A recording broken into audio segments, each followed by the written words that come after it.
Good day! Ang lulutuin natin ngayon ay paksiw na crispy pata.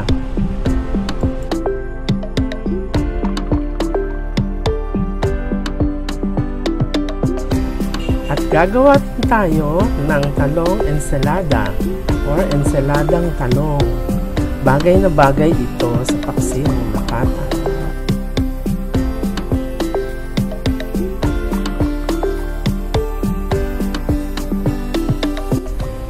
Ang gagamitin ko ay ang natirang crispy pata ng isang araw. Medyo matigas siya kaya konti lang ang aming nakain.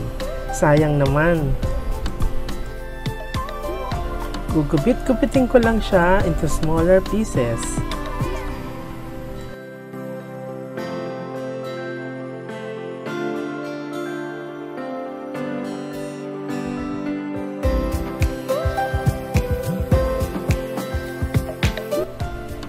Then, pwede nang ilagay ang garlic. Ikalat-kalat nyo lang siya. And then, ang onion. Masarap ang maraming garlic at onion. Magiging malasa ang ating sauce. And then, ang laurel leaves. Isunod na rin natin ang black pepper.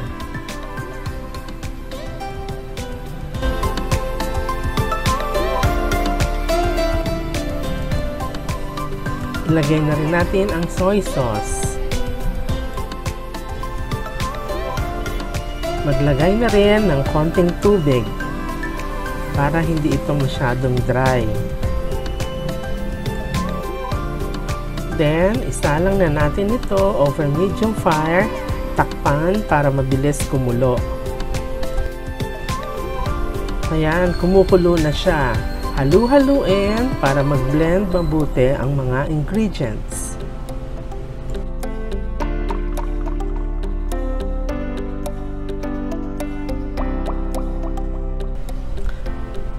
Maglagay na rin tayo ng konting salt.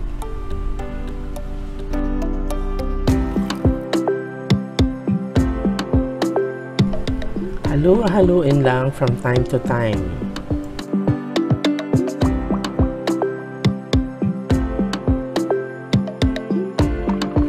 Then, maglagay na rin tayo ng konting vinegar.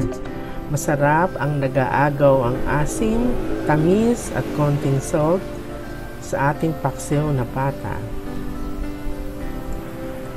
Maglalagay din tayo ng brown sugar para maging matamis ang ating sauce.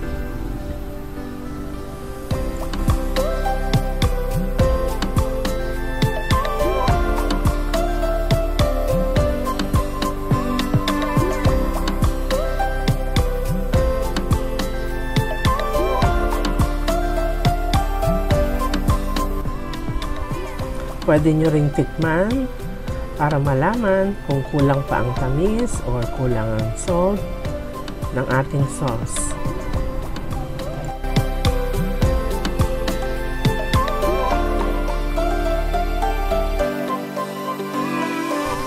Lalagyan ko na rin ng lechon sauce para dumami pa siya.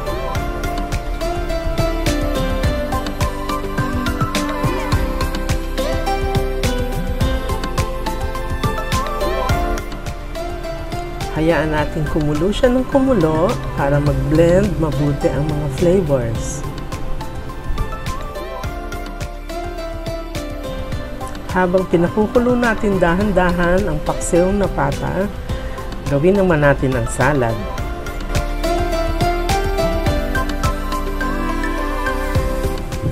Ihanda naman natin ang ensaladang talong. Bagay na bagay ito sa paksiw na lechon. Kailangan natin ng mga ilang pirasong talong. Iihaw natin siya para maluto. Hiniwa-hiwa ko na siya para madali siyang iihaw. Pwede rin siyang ilaga na lang pero mas masarap kapag inihaw. Masarap ang magiging flavor ng talong. Pagkatapos iihaw, bayaan yung lumamig siya ng konti para mabalatan. Ayan, nabalatan ko na sila. Ginagawa ko rin, binubuksan ko ang loob ng talong para makita ko kung mayroong dumi o mayroong part na hindi maganda. Hiniwa-hiwa ko na rin sila.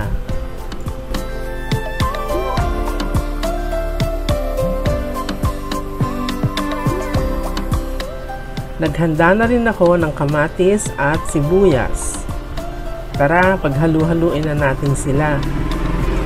Ilagay na ang kamatis sa talong. Isunod na rin natin ang sibuyas.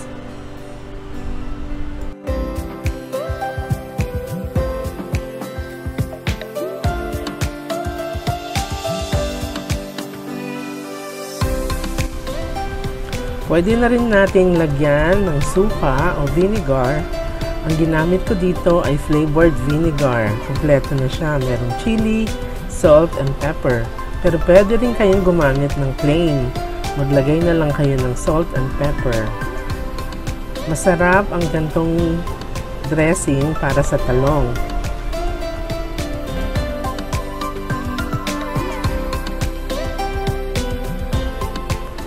Haluin mabuti para mag-blend ang mga flavors. Hayaan natin siyang ma-marinate para ready na siya mamaya.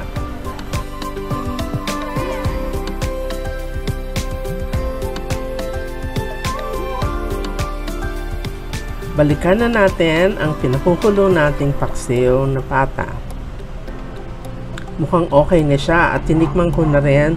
Okay na ang timplado niya.